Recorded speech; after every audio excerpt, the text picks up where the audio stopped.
ఈ రోజున ఈ కార్యక్రమానికి వచ్చిన జర్నలిస్ట్ మిత్రులకి ముఖ్యంగా నా అభినందనలు. 1-2 రోజులు అడ్వాన్స్ నోటీస్లోనే మీరందరూ ఇక్కడికి ఈ ప్రెస్ మీట్కి వచ్చినందుకు వారికి ప్రత్యేకంగా ధన్యవాదాలు తెలుపుకుంటా ఉన్నాను. అదేవిధంగా నెల్లూరు జిల్లా పార్టీ అధ్యక్షులు అజీజ్ గారికి, జనరల్ సెక్రటరీ వెంకటేశ్వర రెడ్డి గారికి వారి అవకాశం నాకు ఇచ్చినందుకు వారికి ధన్యవాదాలు తెలుపుకుంటూ, ఎలక్షన్లో గెలిచాక దాదాపుగా 18 నెలలు మన పరిపాలన అయ్యాక మొట్టమొదటిసారి తెలుగుదేశం పార్టీ నెల్లూరు జిల్లా పార్టీ ఆఫీసులో, జిల్లా పార్టీ ఆఫీసులో నుంచి మొట్టమొదటి ప్రెస్ మీట్ నాది. ఇది ఇప్పటి వరకు ఉదయగిరి నియోజకవర్గంలోనే మనం ప్రెస్ మీట్లు పెట్టుకోవడం జరిగింది. ఒకసారి మన నియోజకవర్గం నుంచి బయటకు వచ్చి జిల్లా పార్టీ ఆఫీస్ నుంచి మనం ఏం చేసాం, 18 నెలల్లో ఏం జరిగింది అనేది ఒకసారి సవివరంగా చెప్పడానికి ఈ ప్రెస్ మీట్ పెట్టడం జరిగింది. ఈ రోజున నన్ను నేను తెలుగుదేశం పార్టీ ప్రోడక్ట్ కింద చూసుకుంటాను. ప్రతిరోజు కూడా ఎలా అనేది చెప్తాను. నేను ఇంజనీరింగ్ కాలేజీలో ఇంజనీరింగ్ చేశానంటే దానికి కారణం అన్నగారు స్వర్గీయ ఎన్టీ రామారావు గారు. వారు ఆ రోజు తీసుకొచ్చిన ఎడ్యుకేషనల్ రిఫార్మ్స్ తోటే నేను ఇంజనీరింగ్ విద్యను చేయడం జరిగింది. తర్వాత మన గౌరవ ముఖ్యమంత్రి, తెలుగుదేశం పార్టీ జాతీయ అధ్యక్షులు శ్రీ నారా చంద్రబాబు నాయుడు గారి ఐటీ రిఫార్మ్స్, వాళ్ళు వేసిన బాట అవ్వచ్చు, దాంట్లో నడిచి విదేశాలకు వెళ్ళి విదేశాల్లో 25 సంవత్సరాలు కష్టపడి 4 రూపాయలు సంపాదించుకున్నాక మాతృభూమికి రావాలి, నేను పుట్టిన గడ్డకు వచ్చి సర్వీస్ చేయాలనే ఉద్దేశంతో ఉదయగిరి నియోజకవర్గానికి వచ్చినప్పుడు కాకర్లా చారిటబుల్ ట్రస్ట్ ద్వారా దాదాపుగా 18 నెలల నుంచి 2 సంవత్సరాల పాటు నేను సర్వీస్ యాక్టివిటీస్ చేసినప్పుడు నన్ను ఆదరించి తెలుగుదేశం పార్టీ జాతీయ అధ్యక్షులు గౌరవ ముఖ్యమంత్రి వర్యులు శ్రీ నారా చంద్రబాబు నాయుడు గారు, యువనేత సోదర సమానులు శ్రీ నారా లోకేష్ బాబు గారు అవకాశం ఇచ్చి ఎమ్మెల్యే టికెట్ ఇచ్చి ఎమ్మెల్యేగా చేసి మీ ముందు నిల్చోబెట్టారు. ఈ 3 కంప్లీట్గా తెలుగుదేశం పార్టీ ఆదరణతోటే, తెలుగుదేశం పార్టీ ఇచ్చిన లైఫ్ తోటే నేను ఈ రోజున మీ ముందు ఉండగలిగాను. అందుకని నేను గర్వంగా తెలుగుదేశం పార్టీ ప్రోడక్ట్ అని చెప్పుకుంటాను ఏ రోజైనా కూడా. నేననే కాదు, ఎంతోమంది ఎన్ఆర్ఐలు విదేశాలకు వెళ్ళున్నారు. వారందరి భావన కూడా అది. ఏ రోజున కూడా మన చంద్రబాబు నాయుడు గారు ఇచ్చిన బాటలో ఎప్పుడు కూడా మర్చిపోలేదు. ఈ రోజున చెప్తా ఉంటారు, హైదరాబాద్లో డెవలప్మెంట్ అయితే కొంతమంది మాట్లాడతారు ఆటోమేటిక్గా అయ్యేదని. ఆటోమేటిక్గా అవ్వదు.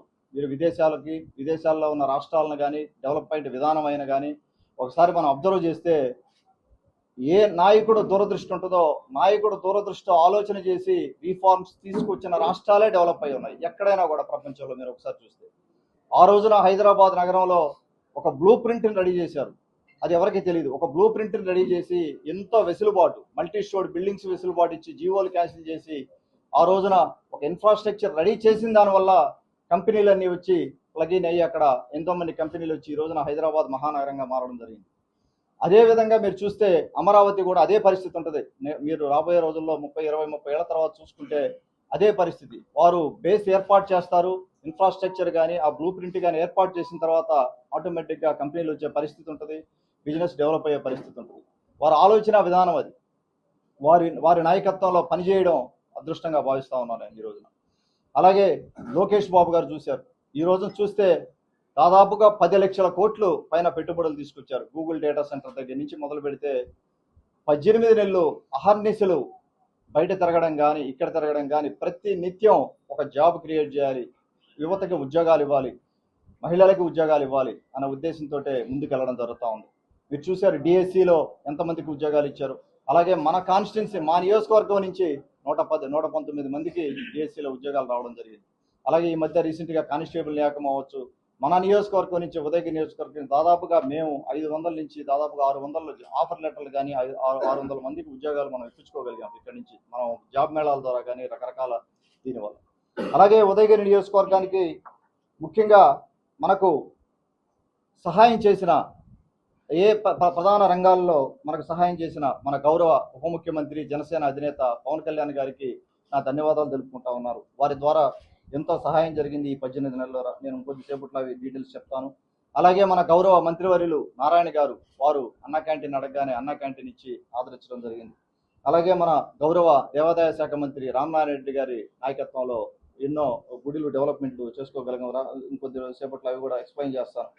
అలాగే మన ఫరూక్ గారికి ధన్యవాదాలు తెలుపుకుంటా ఉన్నా, గుట్టిపాటి రవికుమార్ గారికి, అలాగే ఆరోగ్య శాఖ మంత్రి సత్యకుమార్ గారికి, అలాగే నిమ్మల రామానాయుడు గారికి, జనార్దన్ రెడ్డి గారికి, స్వామి గారికి, మన గౌరవ పార్లమెంట్ సభ్యులు ఎంపీ వేమిరెడ్డి ప్రభాకర్ రెడ్డి గారికి, మన బేదా మస్తాన్ రావు గారికి, రాజ్యసభ సభ్యులు, అలాగే మన ఎమ్మెల్సీ బేదా రవిచంద్ర గారికి, వారు రాబోయే రోజుల్లో నెల్లూరు జిల్లా తెలుగుదేశం పార్టీ అధ్యక్షులుగా కూడా రాబోతున్నారు. వారికి కూడా ముఖ్యంగా నా ధన్యవాదాలు తెలుపుకుంటూ, నా కంగ్రాచులేషన్స్ తెలుపుకుంటా ఉన్నాను.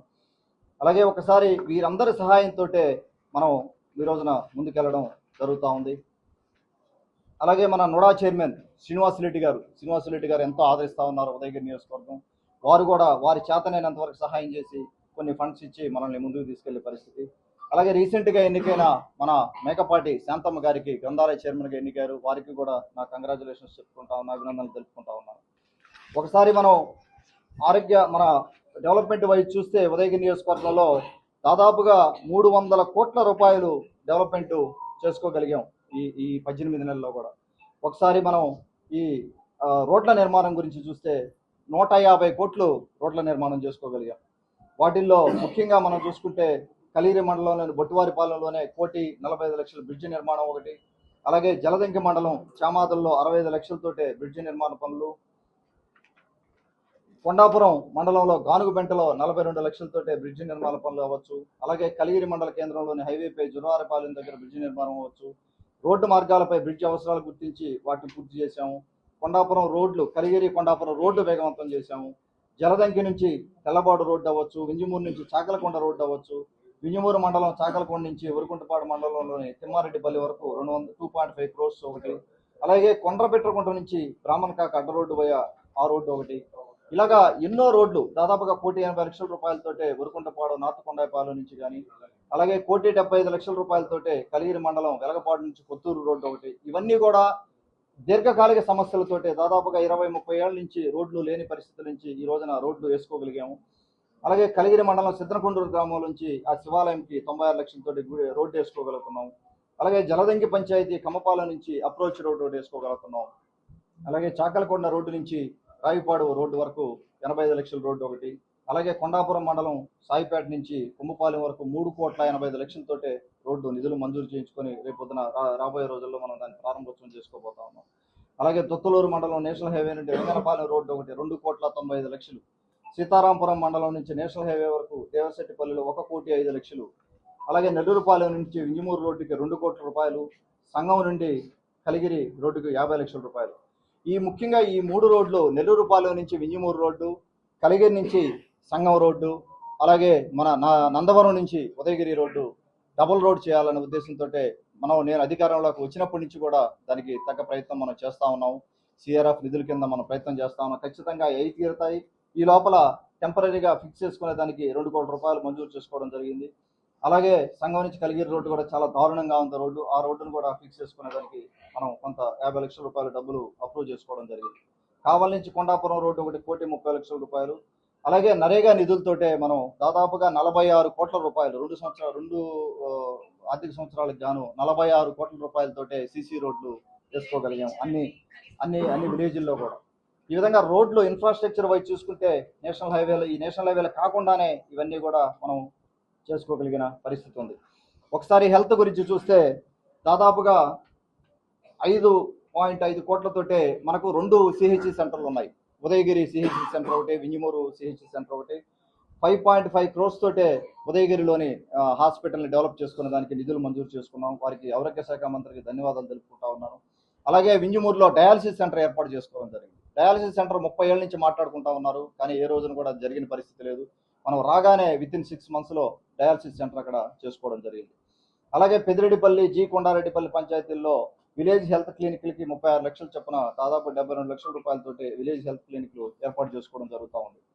అలాగే మీరు ఒకసారి మౌలిక వస్తువులు ఈ గ్రామీణ అభివృద్ధి ఇటు చూసుకుంటే వింజమూరులో 1.75 క్రోర్స్ తోటే గౌరవ నుడా చైర్మన్ శ్రీనివాస్ రెడ్డి గారి సహాయంతో 1.75 క్రోర్స్ తోటే మనం అక్కడ నుడా రోడ్డు డ్రైనేజీ కార్యక్రమాలు చేసుకోవడం జరుగుతూ ఉంది.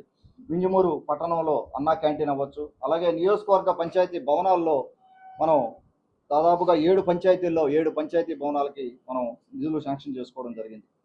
అలాగే నుడా నిధులతోటే లైటింగ్ పనులు, పట్టణంలో సెంట్రల్ లైటింగ్ గురించి కూడా ప్రపోజల్ రెడీ చేస్తూ ఉన్నాము. అలాగే రాబోయే రోజుల్లో వింజమూరు మున్సిపాలిటీ చేసేదానికి కూడా మనం ప్రయత్నించడం జరుగుతూ ఉంది. అలాగే ఉదయగిరి నియోజకవర్గంలో సిగ్నలింగ్ ఒకటి, అంటే మీరు దాదాపుగా చూస్తే ఉదయగిరి నియోజకవర్గంలో 8 మండలాల్లో కూడా జీరో సిగ్నల్ ఏరియాస్ చాలా ఉన్నాయి. ఈ జీరో సిగ్నల్ ఏరియాస్కి 21 టవర్స్కి మనం అప్రూవల్స్ తెచ్చుకున్నాము. అలాగే మొన్న గౌరవ మినిస్టర్ పెమ్మసాని గారిని కలిసి దాదాపుగా 32 టవర్స్కి మనం ఆయన అడగడం జరిగింది. ఒకవేళ ఆయన బిఎస్ఎన్ఎల్ టవర్స్ మనకి ఇవ్వగలేకపోతే ఎయిర్టెల్ కానీ వారు ఇతర ప్రొవైడర్స్తో మాట్లాడి టవర్లు ఏర్పాటు చేస్తానని చెప్పి వారు హామీ ఇవ్వడం జరిగింది.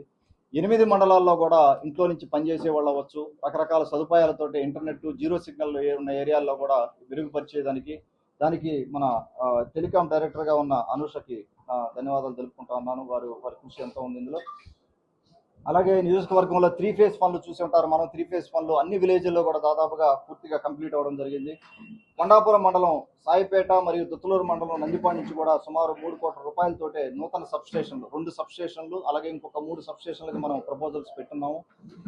అలాగే మీరు చూస్తే లో వోల్టేజ్ సమస్య అధిగమించేందుకు పూర్తిగా 70 లక్షలతోటే 25 అదనపు ట్రాన్స్ఫార్మర్లు ఇవ్వడం జరిగింది. ఎలక్ట్రిసిటీ డిపార్ట్మెంట్లో చాలా వర్క్ చేయడం జరిగింది. మనం ఎన్నో పెండింగ్ దాదాపుగా 10-15 ఏళ్ళ నుంచి పెండింగ్ పనులు ఉన్నాయన్నీ కూడా చేయడం జరిగింది.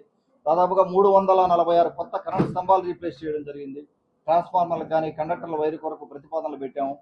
అలాగే మన ఆర్డీఎస్ఎస్ ద్వారా కూడా వేగవంతంగా 3 ఫేజ్ సప్లై పనులు, నియోజకవర్గ వ్యాప్తంగా 1557 విద్యుత్ కనెక్షన్లు, వ్యవసాయ విద్యుత్ అవసరాలకు 248 ట్రాన్స్ఫార్మర్లు ఉచితంగా ఇవ్వడం జరిగింది. ఈచ్ ట్రాన్స్ఫార్మర్ కూడా లైన్ అండ్ పోల్స్ వాల్యూ చూసుకుంటే 4 లక్షలు అవుతా ఉంది. అది మొత్తం కూడా దాదాపుగా 10 కోట్ల విలువైన వర్క్ చేయడం జరిగింది కేవలం ఎలక్ట్రికల్ డిపార్ట్మెంట్లోనే.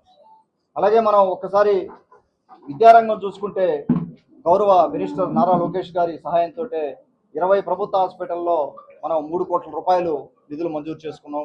కేవలం గండిపాళెం పాఠశాల అభివృద్ధికే దాదాపుగా 1,75 కోట్లు మనం నిధులు మంజూరు చేసుకోవడం జరిగింది. అలాగే ఉదయగిరి డిగ్రీ కాలేజీకి 5 కోట్ల రూపాయలు నిధులు మంజూరు చేసుకొని డిగ్రీ కాలేజీని కంప్లీట్గా కూడా దాన్ని పూర్తిగా రెనోవేషన్ కార్యక్రమం మనం మొదలుపెట్టాము. అలాగే 80 లక్షలతోటే హాస్టల్స్, ఒక హాస్టల్ అయితే కొండాపురంలో దాదాపుగా 49 లక్షలతోటే హాస్టల్ని రిపేర్ చేసే కార్యక్రమం చేసుకోవడం జరిగింది. 80 లక్షలు పూర్తిగా మనం ఈ హాస్టల్ కోసం ఖర్చు పెట్టడం జరిగింది. అలాగే మన కస్తూర్బా విశ్వవిద్యాలయాల్లో 5 కోట్ల రూపాయలతోటే మనం అవి డెవలప్ చేసుకోవడం జరిగింది. రెనోవేషన్ ఎక్కడ ఏదైనా పెండింగ్ కార్యక్రమాలు ఉంటే అవి కూడా మనం రెనోవేషన్ చేసుకోవడం జరిగింది. ఒకసారి ఇండస్ట్రీస్ వైజ్ చూసుకుంటే మొదటి నుంచి కూడా నేను 18 నెలల్లో కూడా ఇండస్ట్రీస్ తీసుకురావాలి. ఉదయగిరి నియోజకవర్గంలో నీళ్లు లేకపోయినా కూడా మనం ఇండస్ట్రీస్ తీసుకొచ్చి ఇక్కడ ఉపాధి కల్పించాల్సిన ఆవశ్యకత ఉందని చెప్పి అక్కడున్న పరిస్థితులను దృష్టిలో పెట్టుకొని కంప్రెస్డ్ బయోగ్యాస్ ప్లాంట్లు మనం చేసేదానికి అవకాశంగా ఒక ప్లాంట్ కలిగిరి మెయిన్ రూట్ మీదనే ఒక ఇన్వెస్టర్ యుఎస్ ఫ్రెండ్ ఒక అతను ఇన్వెస్ట్మెంట్ చేసి అతను ఒక 13 ఎకరాలు ల్యాండ్ కొనుక్కొని దాదాపుగా ఒక 5 టన్స్ ప్లాంట్ అక్కడ పెట్టబోతున్నాడు. రేపు జూలైకి ప్రొడక్షన్ స్టార్ట్ అవుతుంది. మొట్టమొదటి ఇండస్ట్రీ మనం వచ్చిన తర్వాత అది.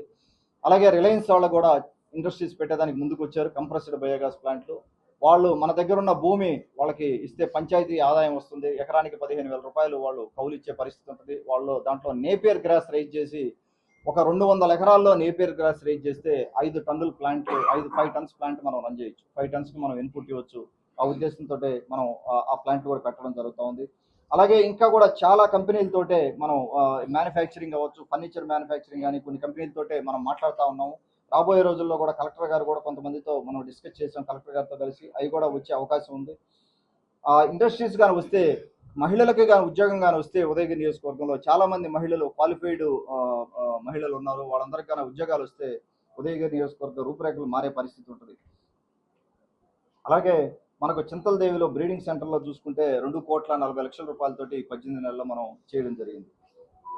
షెడ్లు వేయడం కానీ, అలాగే 42 లక్షలతోటే అక్కడ కామధేను బ్రీడింగ్ సెంటర్లో ట్యాంక్స్ ఉన్నాయి, వాటర్ ట్యాంక్స్ బిల్డ్ చేస్తున్నారు. కానీ దానికి వాటర్ సోర్స్ లేకుండా పోయింది. అప్పుడున్న రాజకీయాలకి పక్కనున్న కందుకూరు ఎమ్మెల్యే వాళ్ళు చేసిన రాజకీయాలకి అక్కడ నీళ్లు లేని పరిస్థితి అయిపోయింది. ఈ రోజున 42 లక్షలతో ముందుగా దాన్ని విజిట్ చేసిన 2-3 సార్లు విజిట్ చేశాను. దానికి నీళ్లు సప్లై ఇవ్వాలని చెప్పి మనం అక్కడున్న ఉప్పు వాగు నుంచి చింతలదేవి ట్యాంక్ 42 లక్షలతోటే మనం ఈ రోజున ఆ కార్యక్రమం చేసుకోవడం జరుగుతూ ఉంది. అలాగే సాగునీటికి చూసుకుంటే సాగునీరు చాలా అవసరం ఉన్నారు. సాగునీరు కానీ తాగునీరు కానీ మీకు అందరికీ తెలుసు, ఉదయగిరి నియోజకవర్గంలో చాలా దారుణమైన పరిస్థితి. కేవలం 2.5 మండలాలకే మనకు సాగునీరు వచ్చే పరిస్థితి, సోమశల నీళ్లు. మిగతా 6 మండలాలు కూడా కేవలం వర్షాభావం మీద వచ్చే నీళ్ళని ఒడిసి పట్టుకొని మనం చెరువుల్లో పట్టుకొని వాటి మీద మనం వ్యవసాయం చేసుకునే పరిస్థితి ఉంది.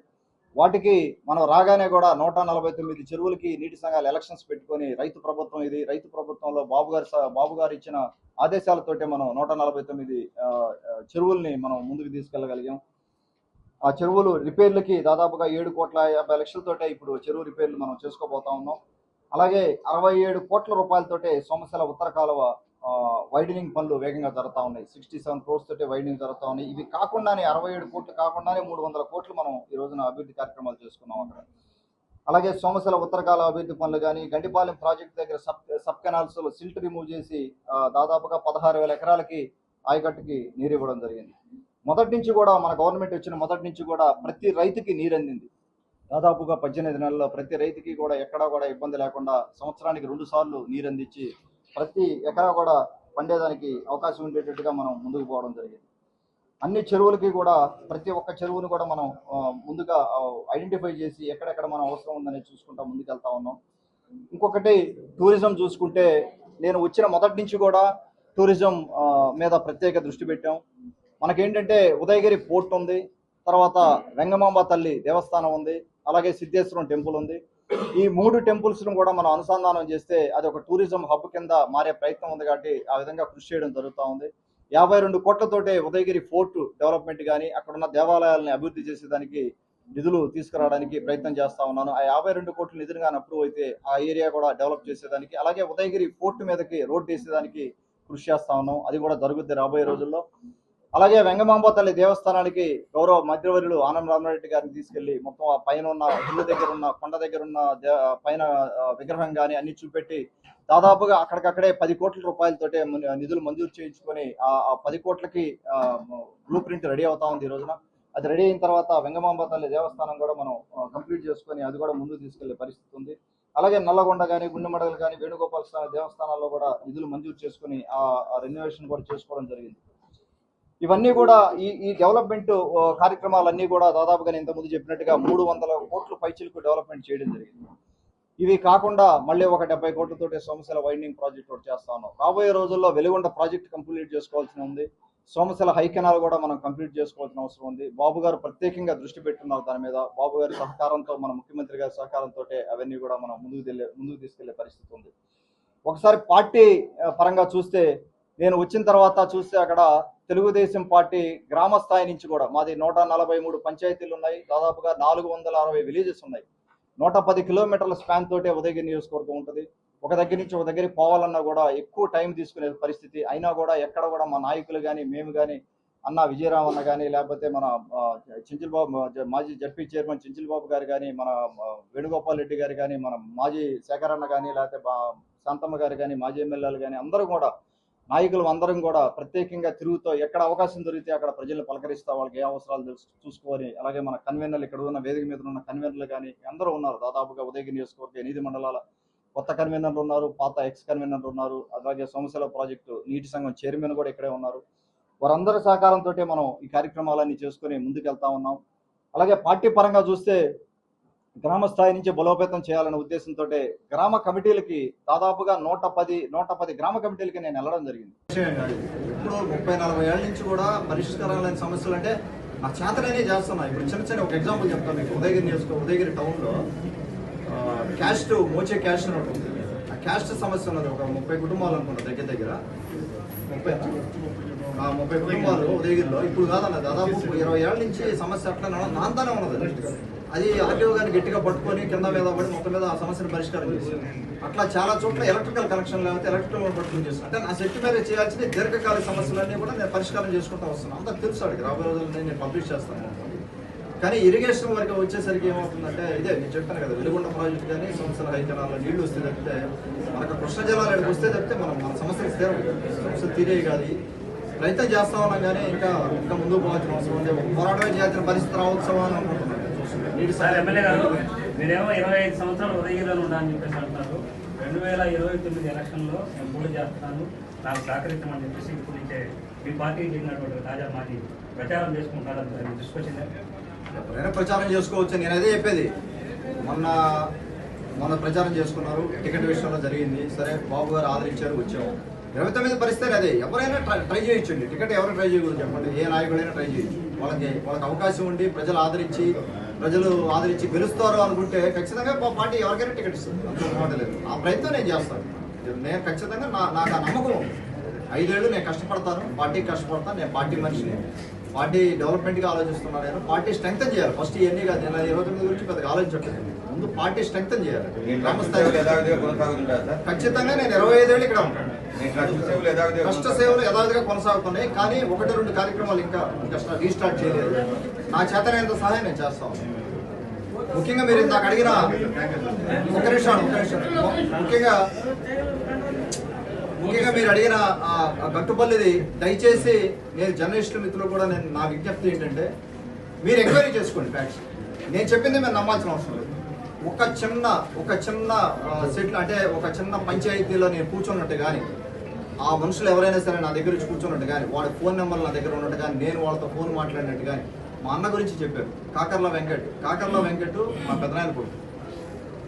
ఆయన 20 ఏళ్ళ నుంచి తెలుగుదేశం పార్టీకి సర్వీస్ చేస్తున్నారు.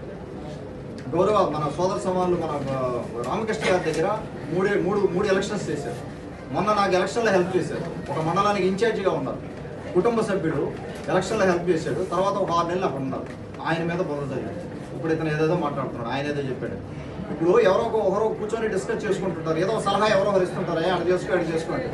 ఏమన్నా ట్రాన్సాక్షన్ ఏమైనా అయిందా? ల్యాండ్ ట్రాన్సాక్షన్ ఏమైనా అయిందా? ఏమన్నా ₹1 ట్రాన్సాక్షన్ అయిందా? నీ దగ్గర ఎవిడెన్స్ ఉందా? ఏముందని మాట్లాడుతున్నావు? నీ నోటికి వచ్చినట్టు నీ వెనకాల నిన్ను ప్రోత్సహిస్తున్నారని చెప్పి వెనకాల వాళ్ళకన్నా తెలివి ఉండాలి. కనీసం ఇది పనికి పాలేందో సబ్జెక్ట్ పట్టుకుని దీన్ని ఎలాడుతున్నామని తెలియాలి. దీంట్లో ఏముందని మర్డర్ జరిగిందని కూడా వీళ్ళకి ఆపాదిస్తున్నారు. వాళ్ళు ఉన్నారు, వీళ్ళు ఉన్నారు. 5 కేసులు రిజిస్టర్ అయినాయి. ఆ కేసులో నేను పోలీస్ డిపార్ట్మెంట్తో మాట్లాడితే 5 కేసులు రిజిస్టర్ అయి ఉన్నాయి. 5 కేసులు అవతల సైడ్ అతని మీద రిజిస్టర్ అయి ఉన్నాయి. ఎక్కడ కూడా మనం ఏ కేసుల్లో కూడా ఫలాన్ని మనం ఇన్వాల్వ్ అయింది లేదు. పోలీస్ డిపార్ట్మెంట్కి ట్రాన్స్పరెంట్గా అక్కడ అన్యాయం జరిగింది, ఇబ్బంది జరిగింది అంటే కేసు పెట్టుకోమని చెప్తాం. కానీ ఎక్కడ కూడా మనం దాన్ని ఇన్ఫ్లుయెన్స్ చేసింది లేదు. నేను ఏ డిపార్ట్మెంట్ కానీ ఏ రెవెన్యూ డిపార్ట్మెంట్ కానీ నేను ఇన్ఫ్లుయెన్స్ చేయలేదు. ఎక్కడ కూడా చిన్న ఎవిడెన్స్ కూడా లేదు. ఇప్పుడు ఇతను ఏదేదో మాట్లాడుతున్నాడు. ఆయన ఏదో చెప్పాడు. ఇప్పుడు ఒకరో కూర్చొని డిస్కస్ చేసుకుంటుంటారు. ఏదో సలహా ఎవరో ఇస్తుంటారు. అది చేసుకోండి. ఏమన్నా ట్రాన్సాక్షన్ ఏమైనా అయిందా? ల్యాండ్ ట్రాన్సాక్షన్ ఏమైనా అయిందా? ఏమన్నా ₹1 ట్రాన్సాక్షన్ అయిందా? నీ దగ్గర ఎవిడెన్స్ ఉందా? ఏముందని మాట్లాడుతున్నావు? నీ నోటికి వచ్చినట్టు నీ వెనకాల నిన్ను ప్రోత్సహిస్తున్నారని చెప్పి వెనకాల వాళ్ళకన్నా తెలివి ఉండాలి. కనీసం ఇది పనికి పాలేందో సబ్జెక్ట్ పట్టుకుని దీన్ని ఎలాడుతున్నామని తెలియాలి. దీంట్లో ఏముందని ఎంక్వైరీ చేసుకోండి. ఫ్యాక్ట్స్ నేను చెప్పింది మీరు నమ్మాల్సిన అవసరం లేదు. ఒక చిన్న సెటిల్ అంటే ఒక చిన్న పంచాయతీలో నేను కూర్చున్నట్టు కానీ, ఆ మనుషులు ఎవరైనా సరే నా దగ్గర వచ్చి కూర్చున్నట్టు కానీ, వాళ్ళ ఫోన్ నెంబర్లు నా దగ్గర ఉన్నట్టు కానీ, నేను వాళ్ళతో ఫోన్ మాట్లాడినట్టు కానీ, మా అన్న గురించి చెప్పారు. కాకర్ల వెంకట్ మా పెదనాయన కొడుకు. ఆయన 20 ఏళ్ళ నుంచి తెలుగుదేశం పార్టీకి సర్వీస్ చేస్తున్నారు. మన సోదర సమానులు మన రామకృష్ణ గారి దగ్గర మూడు ఎలక్షన్స్ చేశారు. మొన్న నాకు ఎలక్షన్లో హెల్ప్ చేశారు. ఎవరైనా ప్రచారం చేసుకోవచ్చు. నేను అదే చెప్పేది. మొన్న ప్రచారం చేసుకున్నారు. టికెట్ విషయంలో జరిగింది. సరే బాబు గారు ఆదరించారు, వచ్చాము. 29 పరిస్థితి అదే. ఎవరైనా ట్రై చేయొచ్చండి. టికెట్ ఎవరు ట్రై చేయకూడదు చెప్పండి. ఏ నాయకుడైనా ట్రై చేయొచ్చు. వాళ్ళకి అవకాశం ఉండి ప్రజలు ఆదరించి గెలుస్తారు అనుకుంటే ఖచ్చితంగా పార్టీ ఎవరికైనా టికెట్ ఇస్తుంది. అంత లేదు. ఆ ప్రయత్నం నేను చేస్తాను. నేను ఖచ్చితంగా నాకు ఆ నమ్మకం. 5 ఏళ్ళు నేను కష్టపడతాను, పార్టీకి కష్టపడతాను. నేను పార్టీ మనిషిని, పార్టీ డెవలప్మెంట్గా ఆలోచిస్తున్నారు. నేను పార్టీ స్ట్రెంగ్తన్ చేయాలి. ఫస్ట్ ఇవన్నీ కాదు, నేను 29 గురించి పెద్దగా ఆలోచించట్లేదు. ముందు పార్టీ స్ట్రెంగ్తన్ చేయాలి. ఖచ్చితంగా నేను 25 ఏళ్ళు ఇక్కడ ఉంటాను. కష్ట సేవలు యథావిధిగా కొనసాగుతున్నాయి. కానీ 1-2 కార్యక్రమాలు ఇంకా రీస్టార్ట్ చేయలేదు. నా చేతనైనంత సహాయం నేను చేస్తాను. ముఖ్యంగా మీరు ఇందాక అడిగిన ఒక నిమిషం ముఖ్యంగా మీరు అడిగిన గట్టుపల్లిది, దయచేసి నేను జర్నలిస్టుల మిత్రులు కూడా నా విజ్ఞప్తి ఏంటంటే, మీరు ఎంక్వైరీ చేస్తారు. 110 కిలోమీటర్ల స్పాన్ తోటే ఉదయగిరి నియోజకవర్గం ఉంటుంది. ఒక దగ్గర నుంచి ఒక దగ్గరికి పోవాలన్నా కూడా ఎక్కువ టైం తీసుకునే పరిస్థితి. అయినా కూడా ఎక్కడ కూడా మా నాయకులు కానీ మేము కానీ అన్న విజయరామ్ అన్న కానీ, లేకపోతే మన చించిల్ బాబు మాజీ జడ్పీ చైర్మన్ చించిల్ బాబు గారు కానీ, మన వేణుగోపాల్ రెడ్డి గారు కానీ, మన మాజీ శేఖర్ అన్న కానీ, లేకపోతే శాంతమ్మ గారు కానీ, మాజీ ఎమ్మెల్యేలు కానీ, అందరూ కూడా నాయకులు అందరం కూడా ప్రత్యేకంగా తిరుగుతూ ఎక్కడ అవకాశం దొరికితే అక్కడ ప్రజలు పలకరిస్తా, వాళ్ళకి ఏ అవసరాలు చూసుకొని, అలాగే మన కన్వీనర్లు ఇక్కడ ఉన్న వేదిక మీద ఉన్న కన్వీనర్లు కానీ అందరూ ఉన్నారు. దాదాపుగా ఉదయగిరి నియోజకవర్గ 8 మండలాల కొత్త కన్వీనర్లు ఉన్నారు, పాత ఎక్స్ కన్వీనర్లు ఉన్నారు. అలాగే సోమశిల ప్రాజెక్టు నీటి సంఘం చైర్మన్ కూడా ఇక్కడే ఉన్నారు. వారందరి సహకారంతో మనం ఈ కార్యక్రమాలన్నీ చేసుకుని ముందుకెళ్తా ఉన్నాం. అలాగే పార్టీ పరంగా చూస్తే గ్రామ స్థాయి నుంచి బలోపేతం చేయాలనే ఉద్దేశంతో గ్రామ కమిటీలకి దాదాపుగా 110 గ్రామ కమిటీలకి నేను వెళ్ళడం జరిగింది. 110 పంచాయతీలకు వెళ్ళడం జరిగింది. అంటే ఒక్కొక్క రోజు నేను మ్యాక్సిమం చేస్తే ఒక 4 పంచాయతీలకు విజిట్ చేయగలను. ఎందుకంటే ఆ దూరభారం దృష్ట్యా 4 పంచాయతీల కంటే విజిట్ చేయలేను. ఈ 18 నెలల్లోనే 110 పంచాయతీలు విజిట్ చేసి వాళ్ళతో కూర్చొని, కార్యకర్తలతో కూర్చొని, నాయకులతో కూర్చొని, గ్రామ కమిటీలు వేసుకొని వాళ్ళు అక్కడికక్కడే డిస్కస్ చేసుకొని ఎవరు పని చేస్తున్నారు పార్టీకి, ఎవరు పని చేయట్లేదు, ఎవరు పార్టీ ఆఫీస్కి వస్తున్నారు, ఎవరు పార్టీ వచ్చి అక్కడ విషయాలు మనకు సరిగా చెప్పలేకపోతున్నారు, ఎక్కడ ఇబ్బందులు ఉన్నాయి, రాజకీయంగా ఇబ్బందులు ఏమున్నాయి అన్నీ కూడా ఒకసారి అడ్రస్ చేసుకుంటూ సంస్థాగతంగా గ్రామ స్థాయి నుంచి తెలుగుదేశం పార్టీని బలోపేతం చేసుకుని ముందుకెళ్లాలనే ఉద్దేశంతో ఈ ప్లాన్ అంతా రెడీ చేసుకుని ముందుకెళ్తా ఉన్నాం. ప్రతి ఒక్కటి కూడా కేడర్ అందరు కూర్చొని వాళ్ళు తీసుకున్న నిర్ణయాలతోటే గ్రామ కమిటీలు కూడా వేసుకోవడం జరిగింది. ఒకసారి చూస్తే మొన్న సభ్యత్వాలు 97,000 సభ్యత్వాలు చేసుకోవడం జరిగింది. తెలుగుదేశం పార్టీ 97,000 సభ్యత్వాలతోటే 175 నియోజకవర్గాల్లో 12 ప్లేస్లో ఉంది ఉదయగిరి నియోజకవర్గం. ఒక రకంగా చూస్తే తెలుగుదేశం పార్టీ ఎక్కువసార్లు గెలవలేదు ఉదయగిరి నియోజకవర్గంలో. అయినా కూడా కేడర్ బేస్ ఉన్న పార్టీ మంది తెలుగుదేశం పార్టీ మాది.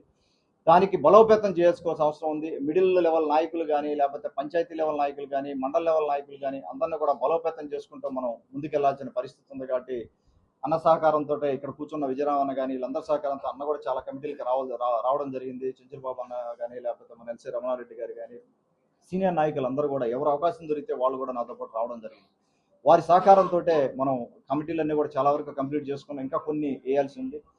97,000 సభ్యత్వంతో 12వ ప్లేస్లో ఉంటే మీరు చూసుంటారు. 175 నియోజకవర్గాల్లో తెలుగుదేశం పార్టీ బలంగా ఉన్న నియోజకవర్గాలు ఇంకా ఎన్నో ఉన్నాయి. అయినా కూడా మనం ఆ రకంగా 12వ ప్లేస్లోకి వెళ్ళడం జరిగింది మన మెంబర్షిప్ విషయంలో.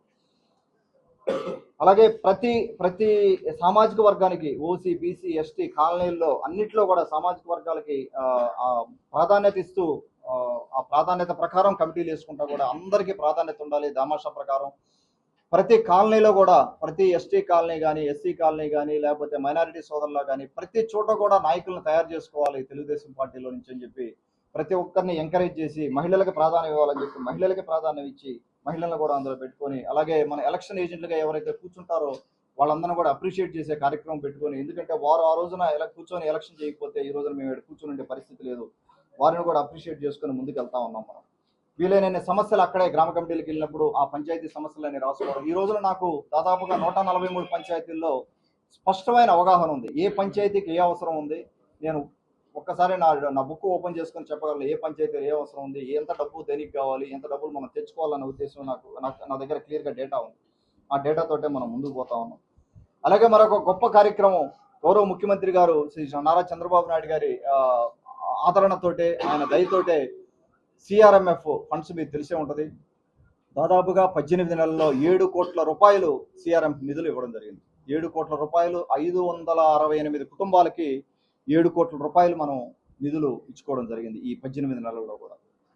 ఆ రకంగా మనం తెలుగుదేశం పార్టీని కూడా బలోపేతం చేసుకొని వెళ్ళే పరిస్థితి ఉంది. అలాగే గ్రామ మండల కమిటీలు వేసుకున్నాం. ఏ రోజున కూడా సిఆర్ఎంఎఫ్ ఫండ్ ఇచ్చేటప్పుడు కూడా ఏ రోజున కూడా ఎవరు మీరు ఏంది అనే పరిస్థితి లేదు. ఎవరికి సహాయం కావాలంటే వారికి మనం ఇచ్చే పరిస్థితి ఉంది. ఒకసారి మీరు 18 నెలల్లో చూస్తే ఎక్కడా కూడా కక్షపూరిత రాజకీయాలు చేయలేదు. బాబు గారు మాకు అది నేర్పించలేదు. బాబు గారు కానీ అన్నగారు కానీ వారు నేర్పించింది ఒక ప్రాపర్ డిసిప్లిన్. ఆ డిసిప్లిన్ తోటే ముందుకెళ్తున్నాం కానీ ఎక్కడ కూడా కక్షపూరిత రాజకీయాలు చేయలేదు. ఏ పోలీసు డిపార్ట్మెంట్లో కూడా ఎక్కువ కేసులు పెట్టద్దు. ఎందుకంటే కేసులు ఎక్కువయ్యే కొద్దీ గ్రామాల్లో సుస్థిరత ఉండదు, గ్రామాల్లో గొడవలు పెరుగుతాయే కానీ తగ్గవు. అవసరం లేదు కేసులు. మీరు వీలైనంత వరకు పెద్దవాళ్ళు ఉంటారు, వీలైనంత వరకు నెగోషియేషన్ పవర్ ఉంటుంది. నెగోషియేషన్ పవర్ ఉన్నప్పుడు వీలైనంత వరకు సర్దుబాటు చేసి చేయండి, తప్పని పరిస్థితుల్లోనే కేసులు పెట్టండి అని పోలీసు వారికి కూడా నేను చెప్పడం జరిగింది చాలా సందర్భాల్లో కూడా. నేను పర్సనల్గా అమెరికా నుంచి అక్కడ ఉన్న వ్యాపారం అవ్వచ్చు, మా తమ్ముడు సునీల్ అవ్వచ్చు, మా బిజినెస్లు అవ్వచ్చు, ఇవన్నీ కూడా నేను చేసుకోలేక కాదు, ఉదయగిరి నియోజకవర్గం మీద మక్కువతోటే పార్టీకి పనిచేయాలన్న ఉద్దేశంతో, ఎందుకంటే పార్టీ ఆదరించింది నన్ను, పార్టీకి పనిచేసుకోవాలన్న ఉద్దేశంతో ఈ రోజున ఇక్కడ ఉదయగిరి నియోజకవర్గంలో వచ్చి పనిచేయడం జరుగుతూ ఉంది. ఏ ఒక రూపాయి ఆశించి వచ్చినోడిని కాదు, సంపాదన కోసం ఇక్కడ వచ్చినోడిని కాదు. సంపాదన కావాలంటే హ్యాపీగా నేను అమెరికాలో ఉంటే చాలా సంపాదించుకోవచ్చు. ఇంకా సంపాదన కోసం నేను ఇక్కడికి వచ్చినోడిని కాదు. అది పలుమార్లు నేను చెప్పడం జరిగింది. ఎవరైనా కూడా నేను ఓపెన్గా మైక్లో చెప్పడం జరిగింది. నాకు సంబంధించిన ఎమ్మెల్యే ఆఫీస్కి సంబంధించిన వాళ్ళు అవ్వచ్చు, మా బంధువులు అవ్వచ్చు, లేకపోతే ఫ్రెండ్స్ అవ్వచ్చు, ఎవరైనా సరే మిమ్మల్ని ఎవరైనా ఉదయగిరి నియోజకవర్గంలో ఎవరైనా ఒక రూపాయి డబ్బులు అడిగితే గల్లా బట్టి నా దగ్గరికి తీసుకురానని చెప్పి నేను దాదాపుగా 4-5 సార్లు ఓపెన్గా నేను చెప్పడం జరిగింది. ఎవరైనా కూడా నా దగ్గరికి తీసుకురామని చెప్పాను. అంత నిజాయితీగా క్లియర్ ట్రాన్స్పరెంట్ వేలో ఈ రోజున ముందుకు వెళ్తా ఉన్నాం. ఎక్కడా కూడా మనకు లేకుండా నాయకులు కూడా సహకరిస్తూ ఉన్నారు. రాబోయే రోజుల్లో కూడా ఇంకా బలమైన కార్యక్రమాలు చేసుకుంటూ మనం పార్టీని బలోపేతం చేసుకునే దానికి అవకాశం ఉంది. అక్కడ ఉదయగిరి నియోజకవర్గంలో మళ్ళీ 2029లో తెలుగుదేశం పార్టీ జెండా ఎగరేస్తాం, అందులో మొహమాటమే లేదు. రేపు రాబోయే లోకల్ బాడీ ఎలక్షన్స్లో కూడా 143 లోకల్ బాడీ ఎలక్షన్స్లో కూడా అందరం కూడా నాయకులు అందరం కూర్చొని ఒక ప్రాపర్ ప్లానింగ్ తోటి ముందుకు వెళ్తా ఉన్నాం. ఖచ్చితంగా ప్రతి ఒక్క పంచాయతీలో ప్రతి ఒక్క సర్పంచి మేము గెలుచుకునే విధంగా ఎంపీటీసీలు అవ్వచ్చు, జెడ్పీటీసీలు అవ్వచ్చు, బ్యాలెన్స్ చేసుకుంటా ఉన్నాం, పదవులు బ్యాలెన్స్ చేసుకుంటా ఉన్నాం. ఎక్కడ ఏ నాయకులకు ఇబ్బంది లేకుండా నాయకులను నచ్చజెప్పుకొని ఒకరికొక పదవి ఇంకో పదవి తీసుకొని నచ్చజెప్పుకొని ముందుకు వెళ్తా ఉన్నాం. ఇంకా మనం చేసుకోవాల్సింది ఇంకా చాలా ఉంది. అధిష్టానం దృష్టికి కూడా తీసుకెళ్తా ఉన్నాం. కొన్ని సమస్యలు ఇంకా మనం చేసుకోవాల్సినవి కానీ డైరెక్టర్లు కానీ ఇంకొన్ని రావాల్సింది, అవి కూడా వారి దృష్టికి తీసుకెళ్తాం జరుగుతూ ఉంది. ఒకసారి ఈ 18 నెలల్లో నా మీద అంటే ఆరోపణలు కూడా వచ్చినాయి. అంటే పనికిమాలిన బేస్లెస్ అలిగేషన్స్ కొంతమంది చేశారు ఈ 18 నెలల్లో కూడా. వాటికి సంబంధించి ఎవరైనా మీరు ఏమైనా అడగాలంటే అడగండి, లేకపోతే నేను కొన్ని చెప్తాను, తర్వాత మీరు అడగచ్చు, తప్పలేదు. ఆ బేస్లెస్ అలిగేషన్స్లో ముఖ్యంగా చెప్తాను. చెట్లు నరికిన విషయంలో మీకు తెలుసు, స్టేషన్లో నలుగురిని అరెస్ట్ చేశారు. వైసీపీ మీ దగ్గర ఇన్ఫర్మేషన్ ఉందా లేదా? పోలీస్ డిపార్ట్మెంట్ దగ్గర ఇన్ఫర్మేషన్ ఉంది. నలుగురిని అరెస్ట్ చేసి వాళ్ళ మీద కేసులు పెట్టడం జరిగింది. ఎఫ్ఐఆర్ కాపీ కూడా ఉంది. పోలీసు వారు మీరు కాపీ ఇస్తారు, కావాలంటే తీసుకోవచ్చు పోలీసు వారిని అడిగి. చెట్లు నరికిన విషయంలో అదొకటే నా మీద బేస్లెస్ అలిగేషన్ చేశారు. నాకు ఎటువంటి సంబంధం లేకపోయినా కూడా ఆ రోజున చేయడం జరిగింది. తర్వాత వరుసగా కూడా ఏది పడితే అది పేపర్లో ఒక న్యూస్ ఛానల్స్ కొన్ని ఎక్కువ లేవు, 98% నాకు జర్నలిస్ట్ మిత్రులందరూ కూడా 98% నాకు సలహాలు ఇస్తున్నారు, సూచనలు ఇస్తున్నారు. ఈ రోజున కాదు, నేను కాకర్లా చారిటబుల్ ట్రస్ట్ పెట్టినప్పుడు కూడా నేను చాలా మంది జర్నలిస్ట్ మిత్రులని, నేను ఇంతకుముందు ప్రెస్లో పనిచేసినోడిని, దాదాపుగా mid-90sలో 2 ఏళ్ళు నేను కూడా ప్రెస్లో పనిచేశాను, వార్తా ప్రెస్లో ఉన్నాను. స్టార్టింగ్లో నాకు ఒక ఐడియా ఉంది మీడియా వ్యవస్థ మీద, ఎంత ఉన్నతమైన రాజకీయ జర్నలిజం విలువలతోటే మీడియా వ్యవస్థ ముందుకెళ్తా ఉంటుందని నాకు స్పష్టమైన అవగాహన ఉంది. అందుకని నేను ప్రతి ఒక్కరిని రీచ్ అవుట్ అవడం కూడా జరిగింది నేను ఉదయగిరికి వచ్చినప్పుడు. ఎందుకంటే మీ దగ్గర చాలా నాలెడ్జ్ ఉంటుంది కాబట్టి ఆ నాలెడ్జ్ అంతా షేర్ చేయండి, ఏదన్నా కరెక్ట్ చేయండి అని చెప్పడం జరిగింది. ఈ 18 నెలల్లో కూడా నాకు చాలా మంది మిత్రులు నువ్వు అది చేయి, ఇది చేయి, కరెక్ట్ చేసుకో, ఈ విధంగా వెళ్ళని చెప్పి తప్పలేదు. నేను చాలా నేర్చుకోవాలి, ప్రతిరోజు నేర్చుకునే వాళ్ళం ఎవరైనా కూడా. నేను రాజకీయాలు ట్రెడిషనల్ పాలిటిక్స్కి కొత్త, 3 ఏళ్ల క్రితం ఉదయగిరి నియోజకవర్గానికి రావడం జరిగింది. ఇందులో చాలా ఉంటాయి, తెలుసుకోవాల్సినవి చాలా ఉంటాయి. మొదట 6 నెలలు కొంత కష్టపడ్డాను, నేర్చుకున్నాను, సిస్టమ్స్ గురించి నేర్చుకున్నాను, డిపార్ట్మెంట్స్ గురించి నేర్చుకున్నాను, ఎక్కడ సరిగా పనిచేయాలి, మనం ఎక్కడ నాయకులు సమన్వయం చేసుకోవాలనే ఉద్దేశంతో పనిచేయడం జరిగింది. ఎక్కడో కూడా ఈ 95% దాదాపు 98-99% ఎక్కడా కూడా నా మీద బురదల్లే కార్యక్రమం ఎక్కడ చేయలేదు. కానీ కొందరు పని కట్టుకొని కొన్ని 1-2 యూట్యూబ్ ఛానల్స్ కానీ, 2-3 అనుకోవచ్చు యూట్యూబ్ ఛానల్స్, ఈ బచ్చా బ్లాక్ మెయిలర్స్ పని కట్టుకొని నా మీద చేసిన సందర్భం కొన్ని విన్నాను. నేను 18 నెలల్లో కొన్ని విన్నప్పుడు బాధ వేసింది నాకు. అవసరమా మనకి ఇది? ఒక్కోసారి అనిపించేది నాకు, ఇది అవసరమా నాకు? ఈ యూఎస్లో ఉన్న లైఫ్ వదులుకొని చక్కగా వ్యాపారం చేసుకుంటా వచ్చి ఇక్కడికి వచ్చి మనం ఏదో చేయాలని వస్తే ట్రస్ట్ పెట్టాము, మన సహాయం మనం చేసాము, ఎలక్షన్లో నెగ్గాము, ఎలక్షన్లో ఎన్నో పోట్లు ఎలక్షన్లో నెగ్గేదానికి ఎన్నో పోట్లన్నీ తట్టుకున్నా. మొత్తం పార్టీ వాళ్ళే ఉన్నారు. పార్టీ వాళ్ళే కొంతమంది పొడిచారు, అన్నీ తట్టుకున్నాం. పార్టీ వాళ్ళు పొడిచారు, అన్ని పోట్లు తట్టుకున్నాం. ఎలక్షన్కి వెళ్ళి చూపెట్టాం. ఎలక్షన్ అయిపోయింది. ఎలక్షన్ అయిన తర్వాత ముందుకెళ్తా ఉన్నాం. ముందుకెళ్ళినా కూడా ఇంకా అక్కడక్కడ కెలుపుతానే ఉన్నారు. కెలుకుడు కార్యక్రమం ఇంకా ఉంది, ఆగుద్ది. దానికి సరైన రీతిలో సమాధానం చెప్తాను రాబోయే రోజుల్లో. ఎదుర్కోలేని అంత బలహీనునైతే కాదు నేను. ఈ గడ్డ మీద పెరిగినోడినే నేను. ఈ మట్టిలో పొల్లాడినోడినే, ఈ మట్టిలో కూడా ఆడుకున్నోడినే నేను. ఈ కాలేజీల్లో చదువుకున్నోడినే. నాకు తెలుసు ఎక్కడ ఏం డీల్ చేయాలో. వారికి కూడా ఒకసారి జాగ్రత్తగా చేసుకోండి. మీరు కూడా పనికి మాలని నా మీద వేసి బురదల్లే కార్యక్రమం చేసుకోవద్దని చెప్తా ఉన్నాను. దయచేసి ఇంకెవరన్నా ఏమన్నా మీరు అడగదలుచుకుని ఉంటే చెప్పండి. మాజీ ఎమ్మెల్యే బొలినేని రామారావు గారికి మీకు వైరం ఉంది కదా, అది పోయినట్టేనా ఉన్నట్టా? మీరే చెప్పాలి. చెప్పాలి, మీరు చెప్పారు కదా, మీకు ఎలా ఉంది? మీరు చెప్పాలి అది వైరం ఉందా లేదా అనేది. ఒకటండి, ఎవరైనా కూడా నేను నమ్మేది పార్టీని, తెలుగుదేశం పార్టీని నమ్ముతాను. తెలుగుదేశం పార్టీ అజెండాని ముందుకు తీసుకెళ్లేవాడిని. నేను ఒక సేవకుడిని మాత్రమే. తెలుగుదేశం పార్టీలో బాబు గారి అధ్యక్షతన, మా యువనేత లోకేష్ బాబు గారి నాయకత్వంలో నేను ఒక సేవకుడిని మాత్రమే. నాకు పార్టీ ఇంపార్టెంట్. తెలుగుదేశం పార్టీ ఏది ఇస్తే, అజెండా ఏది ఉంటుందో ఆ అజెండా ముందుకు తీసుకెళ్లేవాడిని. నాకే కనుక పర్సనల్ అజెండా, నాకు కానీ ఏ నాయకులకైనా కూడా తెలుగుదేశం పార్టీలో పర్సనల్ అజెండాలు ఉంటే మడిసి ఇంట్లో పెట్టుకోవాలి. పర్సనల్ అజెండాలు మడిసి ఇంట్లో పెట్టుకోవాలని భావించే వ్యక్తి నేను. అది నేనైనా మడిసి ఇంట్లో పెట్టుకొని తెలుగుదేశం పార్టీ అజెండా ఏదైతే ఉందో దాన్ని ముందుకు తీసుకెళ్ళాలి. మనం గుమ్మం దాటి బయటకు వచ్చేది దేనికి?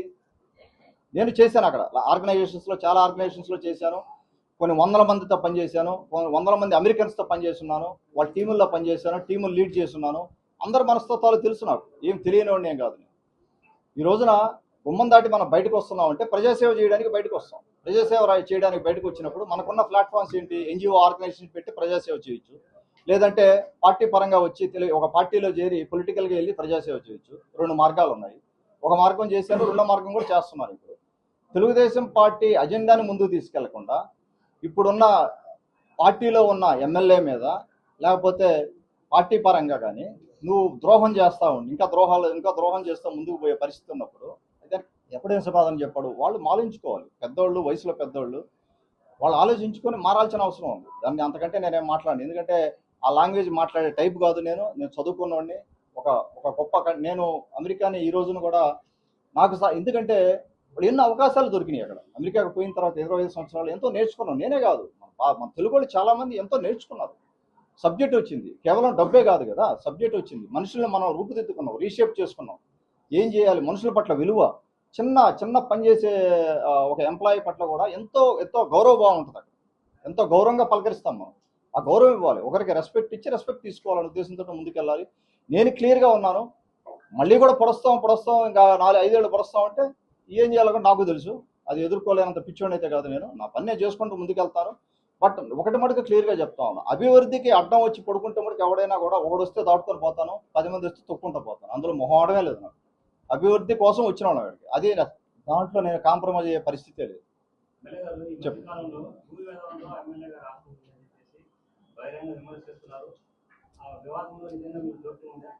ఇక్కడ ఏదండి?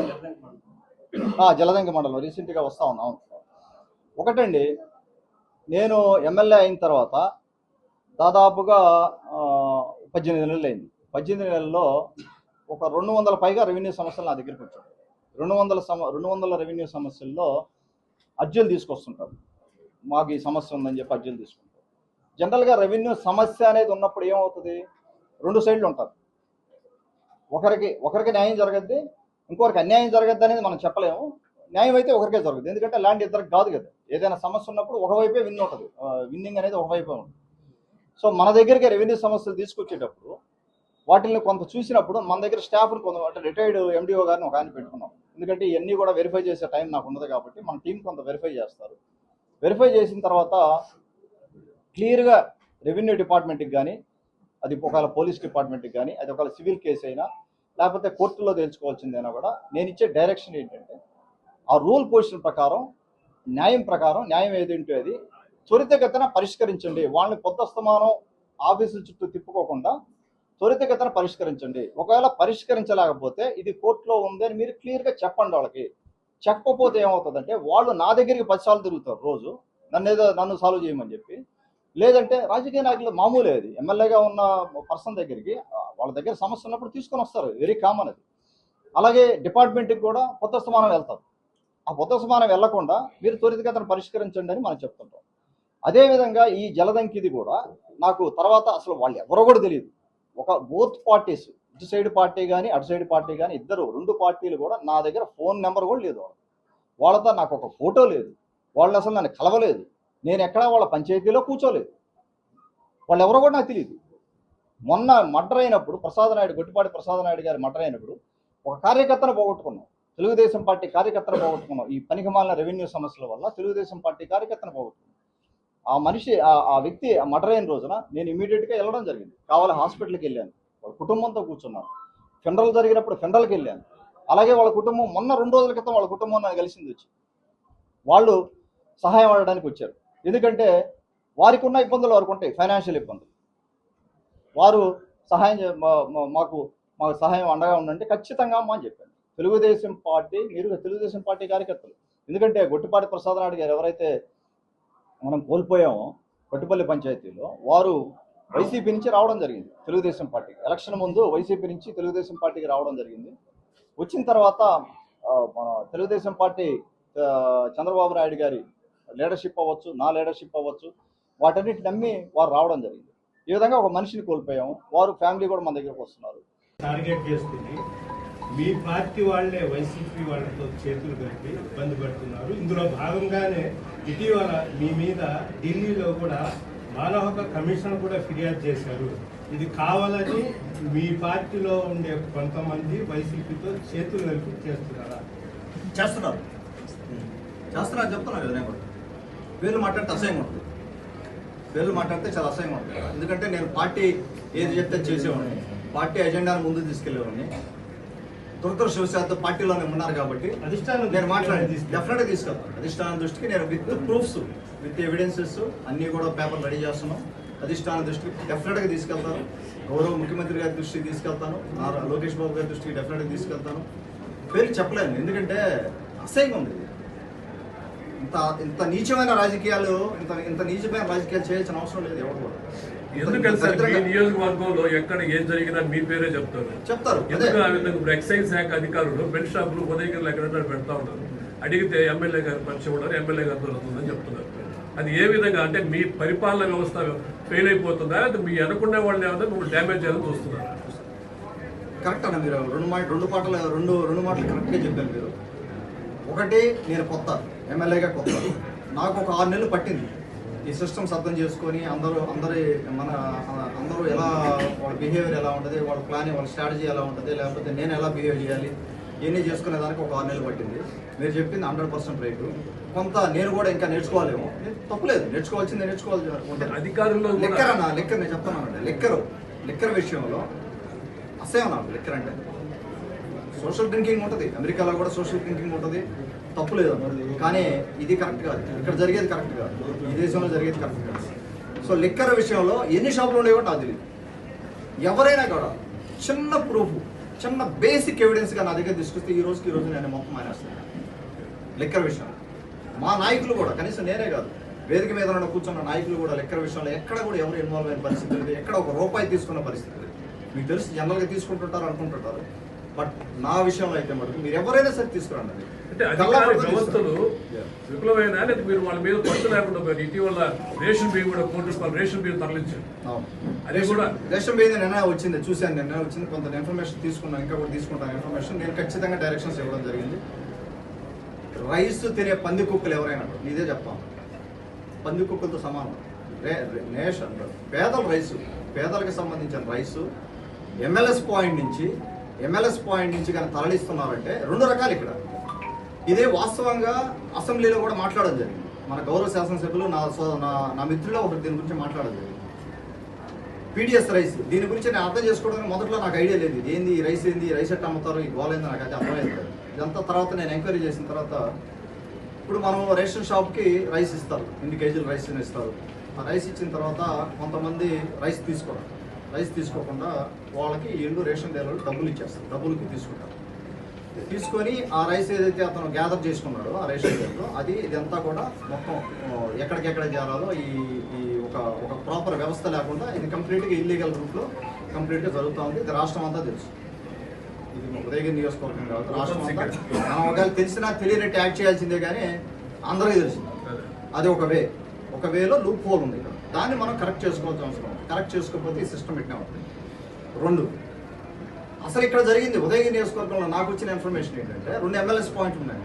వింజమూరు, ఉదయగిరి ఎమ్మెల్యేస్ పాయింట్ 22-23 సంవత్సరాల టైంలో కరోనా అయిన తర్వాత గత సంవత్సరంలో ఆ రోజున మిస్ అయిన సరుకు ఇది వాళ్ళు చెప్పిన దాని ప్రకారం. నేను ఇంకా కూడా ఎంక్వైరీ చేయమని చెప్తున్నాను. ఆ రోజు వైసీపీ గవర్నమెంట్ ఉన్నప్పుడు 22-23 సంవత్సరంలో మిస్ అయిన సరుకు ఇది. అసలు సరుకే లేపేశారు నుంచి బ్యాగులే, రైస్ బ్యాగులే, డిస్ట్రిబ్యూషన్ పోలే. ఏ రేషన్ షాప్కి డిస్ట్రిబ్యూషన్ పోకుండానే ఆ ఎమ్మెల్యేస్ పాయింట్ నుంచి మొత్తం లేపేశారు. అంటే ఎంత దారుణం చూడండి. అంటే అక్కడ పనిచేసే వాళ్ళు అంటే సిస్టమ్ కూడా కరెక్ట్ చేసుకోలేము. అంటే ఒకవేళ ఏదైనా తప్పులు ఉంటే గవర్నమెంట్ పరంగా కూడా సిస్టమ్స్ కరెక్ట్ చేసుకోవాల్సిన అవసరం ఉంది. దానికి ఇన్ఛార్జ్ ఎవరు, ఎమ్మెల్యేస్ పాయింట్కి గవర్నమెంట్ తరఫున ఇన్ఛార్జ్ ఎవరు, అక్కడ ఏం జరుగుతూ ఉంది, అక్కడ ఎంప్లాయీస్ ఎందుకు చేశారు ఇదంతా, ఎంప్లాయీస్ తెలియకుండా ఎట్లా వెళ్తాయి, తెలిసే వెళ్తాయి. సో అవన్నీ కూడా డీటెయిల్డ్ ఎంక్వైరీ చేయమని చెప్పాను. కానీ ఎవరైనా ఉపేక్షించే పని లేదు. నాకు ఉదయగిరి నియోజకవర్గంలో కాదు, నాకు ఇండియాలో కాదు, నాకు ఎవరితో అప్లికేషన్ లేదు.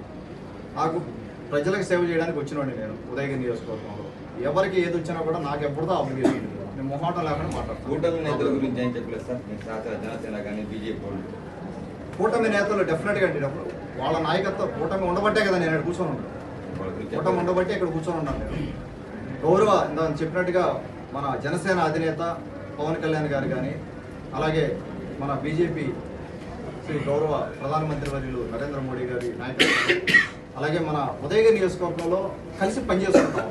ఎక్కడ కూడా మా మధ్య జనసేన మధ్య కానీ బీజేపీ మధ్య కానీ, బీజేపీ వారికి సొసైటీ అధ్యక్షులు కూడా ఒకటి ఇవ్వడం జరిగింది రీసెంట్గా.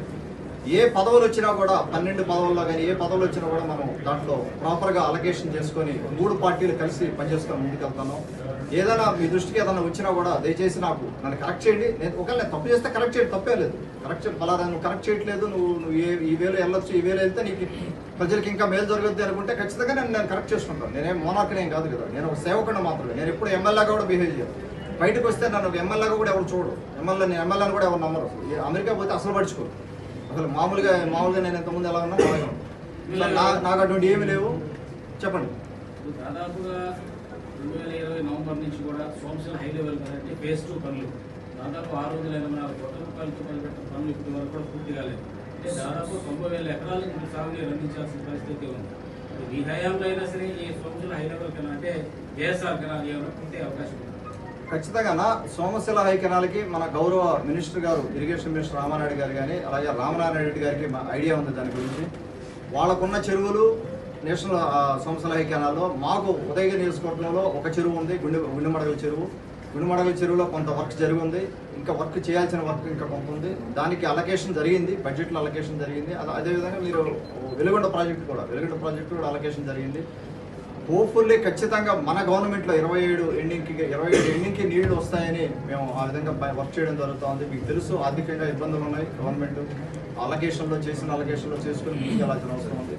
ఎప్పుడైతే హై కెనాల్ కంప్లీట్ అయ్యి వెలుగొండ ప్రాజెక్టుకి నీళ్లు వస్తాయో ఉదయగిరి డెఫినెట్గా సస్యసేవనం అవుతుంది. ఆ విషయంలో ఎక్కడ కూడా రాజీ లేదు. బాబు గారికి